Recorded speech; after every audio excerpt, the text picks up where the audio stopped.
Senhor, queridos professores, aqui estou mais uma vez para apresentar com muita alegria mais uma pré-aula da nossa Escola Bíblica Dominical da Revista dos Primários. Neste trimestre estamos estudando o tema Encontrando com Deus.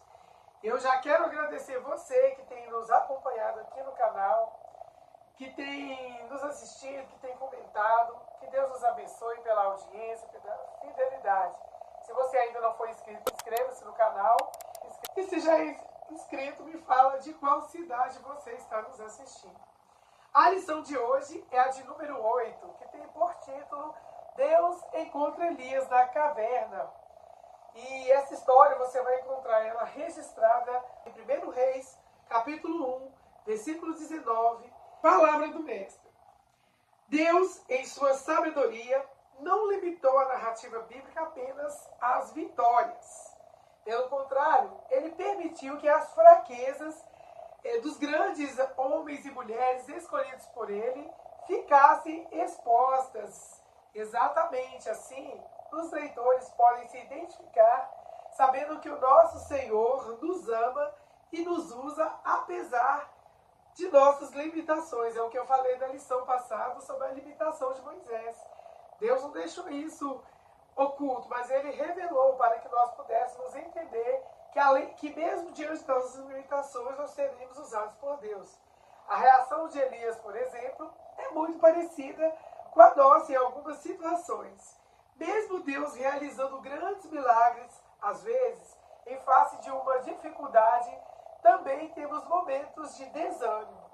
E se você, professor ou professora, passa por uma dessas árduas ocasiões, não se esqueça que o Todo-Poderoso é contigo, glória a Deus. Ele vai ao seu encontro e a fortalece, e fortalece a cada um que tem se disponibilizado para ele.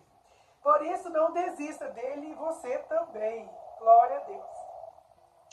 O objetivo da nossa aula de hoje é que o aluno saiba que mesmo quando estivermos desanimados, Deus não desiste de nós e nós também nunca podemos desistir dele.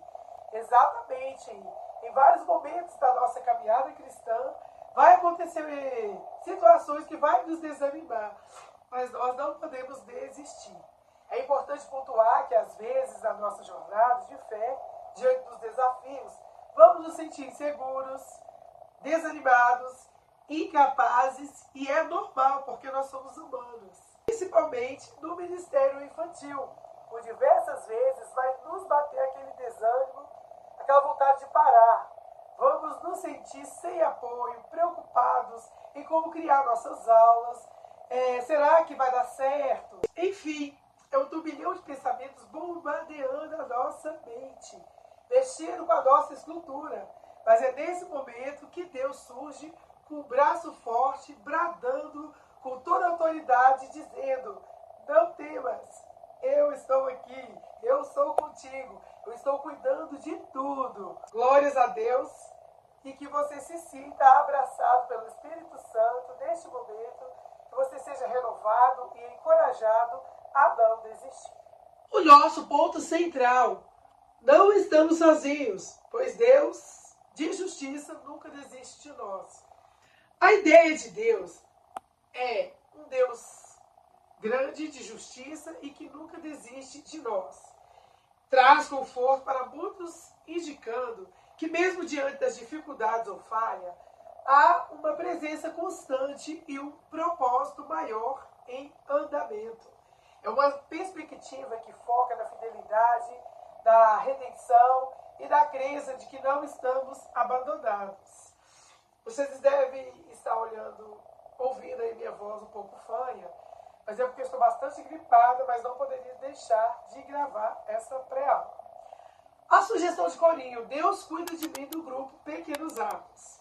É muito importante cantar corinhos que estejam diretamente relacionados com o tema da lição. E na lição de hoje nós vemos o cuidado de Deus com Elias ali na caverna. Então, que Deus possa estar cuidando de você também. Glória a Deus. Vamos para o nosso Memória em Ação. nos diz assim: o Senhor Deus irá da sua frente. Ele mesmo estará com você e não o deixará, não o desamparará, não o abandonará. Não se assuste nem tenha medo. Você vai encontrar essa referência em Deuteronômios, capítulo 31, versículo 8. Esse versículo é uma promessa de encorajamento, onde Deus assegura que Ele mesmo irá à frente e estará presente e nunca abandonará o seu povo. É uma ordem para não temer nem desanimar, focada na proteção divina e na certeza da presença de Deus nas batalhas e desafios da vida. Então, sinta-se acolhido por Deus e saiba que Ele está contigo o tempo todo. Pergunte para a sua turma o que é medo e se é errado sentir medo. Ouça as respostas com muita atenção e depois dê a definição de medo e diga que é importante que eles saibam sobre isso. Então eu vou deixar aqui a definição e você pode conversar com eles sobre isso.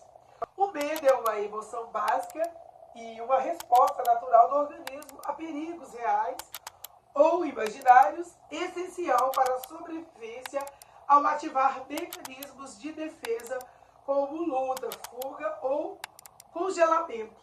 Sentir medo é, em geral, necessário e positivo para proteger contra riscos, mas torna-se ruim, paralisante, quando desproporcional ou constante. Com o versículo no quadro, peça aos alunos que leiam juntos algumas vezes.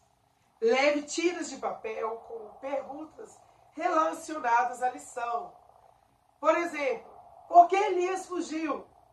O que Deus fez para renovar a fé de Elias? O que nós precisamos fazer quando estivermos desanimados? Então, se você tiver mais alguma pergunta, pode acrescentar, mas coloque as perguntas em uma caixa, divida a turma em grupos, se a turma for grande. Se não for, pode fazer individual. Peça que o representante de cada grupo retire uma pergunta. O que o grupo que mais acertar vai ganhar. Então aqui é uma dinâmica que você vai fazer com eles. Ensine aos alunos que não é errado sentir medo ou estar desanimado. Esses sentimentos fazem parte da nossa natureza humana. Todavia, o Senhor espera que quando estivermos nos sentindo dessa maneira, oremos para que Ele nos ajude a superar os momentos de fraqueza, de medo, de desânimo. Frise que a palavra de Deus nos fortalece, especialmente quando nos sentimos fracos. Por exemplo, a partir de agora, quando eles tiverem medo ou se sentirem desanimados, ouvirão em seus corações o versículo de hoje. E neste momento, peça-os que recitem Deuteronômio, capítulo 31, verso 8, até não precisarem mais ler. Então, é uma forma de você fazê-los memorizar o versículo. E feito tudo isso, vamos ao projeto missionário. Qual é a missão dessa semana? Orar pelo país da Alemanha. Isso mesmo, a Alemanha é um país que fica no continente europeu, na parte central da Europa.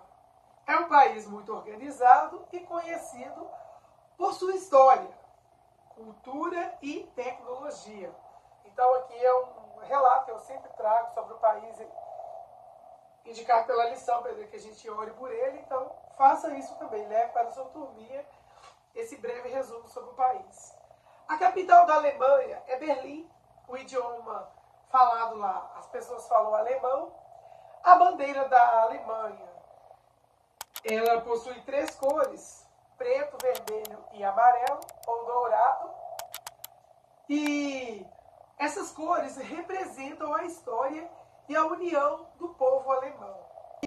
Então a bandeira está aqui, muito bonita, você pode levar para a sua classe e imprimir para que eles conheçam um pouco do país pelo qual estarão orando. Quais são os países que fazem fronteira com a Alemanha?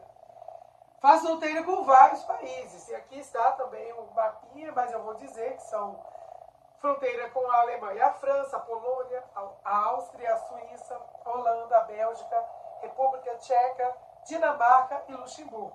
São os países que fazem fronteira com a Alemanha. Um monumento importante lá, um dos monumentos importantes, é o Portão de Brandenburgo, um dos monumentos mais famosos da Alemanha. O Portão de Brandenburgo, que fica em Berlim. Ele é muito importante porque representa a paz, a liberdade e a união do povo alemão.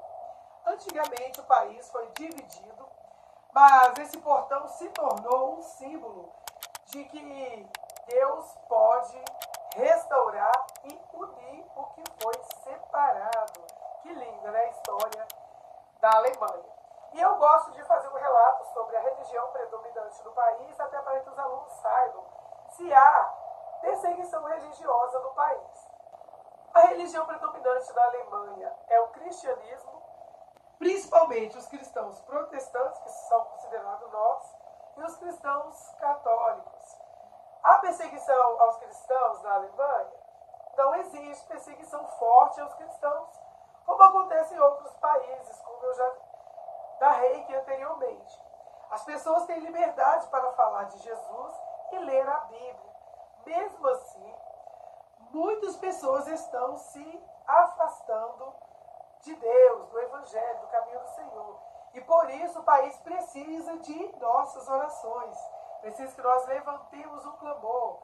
Vamos orar para que as crianças, as famílias e os líderes da Alemanha conheçam mais o amor de Jesus. E para que o país seja cheio da fé, de paz e esperança. E para que o nome do Senhor nunca seja esquecido ali. Então essa é a nossa oração, para que Deus venha ser lembrado ali naquele lugar e muitas almas serem convertidas ao Senhor. Agora nós vamos para o nosso Explorando a Bíblia, que está registrado em 1 Reis, capítulo 1, versículo 19, que relata um dos momentos mais humanos e profundos do profeta Elias, descrevendo sua fuga, exaustão emocional e o encontro restaurador de Deus no Monte Horebe. É muito importante ler com seus primários as referências da Bíblia. Se não houver um tempo hábil, faça apenas um comentário sobre o que relata as referências citadas, no caso aqui, 1 Reis, capítulo 1, dos versículos 1 a 19. E agora nós vamos à história da lição. Lembrando que você pode ler toda a história ou fazer um resuminho. Como vemos na figura 1, após uma grande vitória contra os 450 profetas de Baal, Elias recebeu uma ameaça de morte da rainha Jezabel. Tomado pelo medo, ele fugiu para Berseba e depois seguiu sozinho pelo deserto. Então, Elias, cansado, desanimado e se sentindo fracassado, Elias pediu para morrer, achando que não era mais digno de viver, mesmo depois de ter sido usado poderosamente por Deus. Então, vocês conhecem aqui o desafio que Elias propôs ali para aquele povo. E diante de todo esse cenário, ele sentiu medo. E a Bíblia fala que Elias adormeceu debaixo de uma árvore. E o anjo do Senhor o despertou para comer pão e beber água. Observe na figura 2, Deus renovou suas forças de forma cuidadosa e paciente. E aí Elias, fortalecido, caminhou 40 dias e 40 noites até o Monte Sinai, mostrando que Deus nunca abandona os seus, mesmo quando eles estão fracos. Então Elias, ali diante daquele medo, com medo de ser morto pela rainha Jezabel, foge, adormece, o anjo aparece para ele, ele acorda e continua a caminhar. No monte, Elias viu uma caverna, como vemos na figura 3, onde ele teve um encontro especial com Deus. Então ele foi ali para aquela caverna. E o Senhor perguntou: o que faz aí, Elias? E Elias abriu seu coração, expressando sua dor, solidão, sentimento de abandono, medo que estava tomando conta da vida de Elias, do coração de Elias. Deus então se manifestou não no vento forte, nem no terremoto e nem no fogo, mas numa brisa suave revelando que sua presença traz paz e direção. Glória a Deus. Como vemos aqui na figura 4, o profeta com uma expressão bem animada. E sabem por quê? Porque ele havia cumprido sua missão. Depois que ele cumpre a sua missão, que Deus se revela a ele, anima ele, Deus mostrou a Elias que a sua missão ainda não havia terminado. Ele deveria ungir novos reis e separar outro profeta para dar continuidade à obra. Então, Elias ali, quando Deus aparece para ele, ele achou que estava tudo terminado, que pronto, já terminei. Mas Deus ainda tinha mais uma obra para ele fazer. E o Senhor também revelou que Elias não estava sozinho, pois havia 7.000 pessoas fiéis que não adoraram a Baal. Isso renovou o ânimo do profeta e mostrou que Deus sempre tem um propósito maior. Então, ele pensando que estava só, e Deus havia conservado e preservado ainda 7.000 profetas. E qual que é a conclusão que aprendemos com a história de Elias da caverna? Elias da caverna nos ensina que até os servos mais fiéis podem enfrentar medo, cansaço e desânimo. Por quê? Porque nós somos humanos. Aprendemos que Deus não nos rejeita nos momentos de fraqueza, também como fez com Elias.